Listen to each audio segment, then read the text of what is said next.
टूटे भी सितारा तो ज़मीन पर नहीं गिरते, गिरते हैं समंदर में दरिया, लेकिन समंदर कभी दरिया में नहीं गिरते।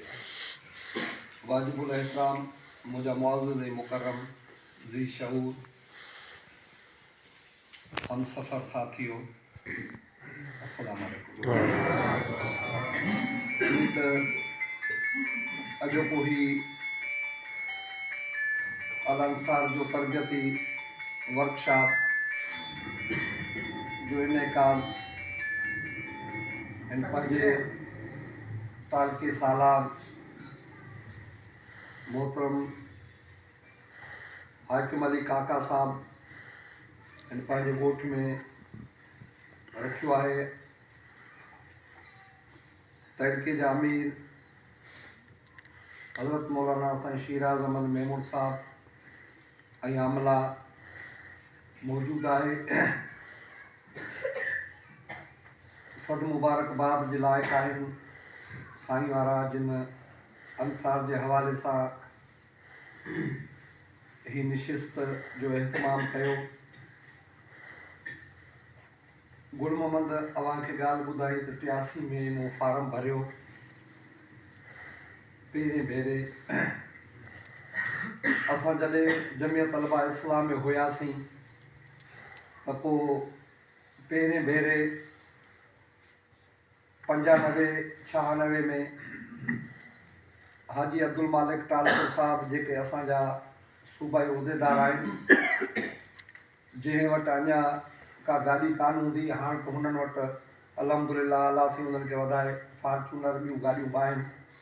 मोटरसाइकिल उन वटि हूंदी हुई जंहिं मूंखे हैदराबाद मां खयो ऐं उतां हैदराबाद मां मोटरसाइकिल ते रुकनियत साज़ी जा फार्म खणी सिधो सईदाबाद जॾहिं क्रॉस कयोसीं त यको मींहुं ऐं उन मींहं में पुसंदे पुसंदे हलंदे हलंदे फ़कीर अब्बास राव वटि पहिरीं भेरा शामी राव में आयासीं ऐं उते अची हाजी अब्दुल मालिक चयो फ़कीर साहब खे त अॼु ॾींहं खां वठी सलीम जी ॿाह अव्हां जे हवाले आहे ऐं हिते सईदाबाद हाला चूंकि गॾियल अञा तालको हुयो, इन में जेको आहे सो तव्हां कमु कयो ऐं JTI मां कॾहिं जमियत उलमा इस्लाम में हाणे हिते ज़रूरत आहे त हिते सलीम कमु करे।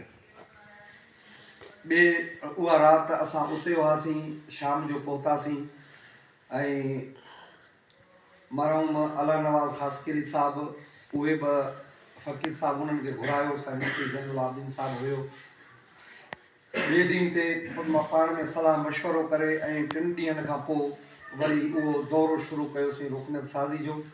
रुकनियत साज़ी जो मरहलो पूरो थियो त हिन तालके में उन टाइम ते असां डेली जे बुनियादनि ते फ़कीर साहिब जा फर्ज़ंद इमदादुल्ला राहू उहे बि हुया, हूंदा हुआ। साईं मुफ्ती ज़ैनुल आबिदीन राहू साहिबु, अला नवाज़ साहिबु ऐं फ़कीर साहिबु तक़रीबन 6-7 मोटरसाइकिलुनि ते रोज़ सभिनी ॻोठनि में वेंदा हुआसीं।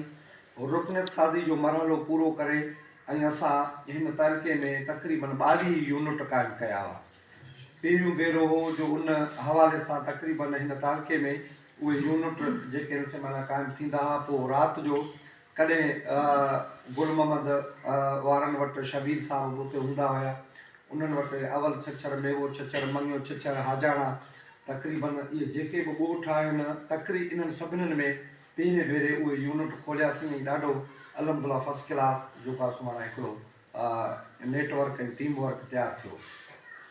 त वरी हाणे असां ॾिसूं पिया त उन साॻे तसलसुल खे हिन टाइम ते जेको आहे सो माना साईं शीराज़ अहमद मेमून साहिबु जेके तालके जा अमीर आहिनि अल्हम्दुलिल्लाह उन तसलसुल खे ॼण त हाणे बरक़रार रखंदा अचनि पिया। अलाह साईं हिन जमायत खे जेको आहे सो वधाए ऐं उन फ़कीर साहिब जे दुआउनि सां ऐं उन जे मुंहिंजे ख़्याल में त ही सॼो उन ॾांहुं ई वञे थो जो उन जूं दुआऊं ऐं उन जी जिदोजहद ऐं उन ई असांखे जेको हिन तक़रीबन कम में दिलचस्पी जेका वठराई। हिकु फ़कीर अब्बास राहू साहिबु तहरीक बि हुया ऐं हिकु तारीख़ बि हुया जो उहे जॾहिं अञा ख़ैरपुर डिवीज़न हुई ऐं सखर बि उन में हुयो त मुंहिंजे ख़्याल में उन टाइम ते फ़कीर अब्बास राहू साहिबु उन ख़ैरपुर डिवीज़न जा बि ज़िम्मेवार हुआ जमियत उलमा इस्लाम जा। जंहिं मुफ़्ती महमूद रहमतुल्लाह अलैह खे हुन टाइम ते जॾहिं टांगनि में खणी करे दौरो कराईंदा हुआ त अहिड़े क़िस्म जा हिकिड़ा अजीबो ग़रीब वाक़ियात फ़क़ीर अब्बास राव साहिब खां असां ॿुधंदा हुआसीं पीर झंडे जी तारीख़ ऐं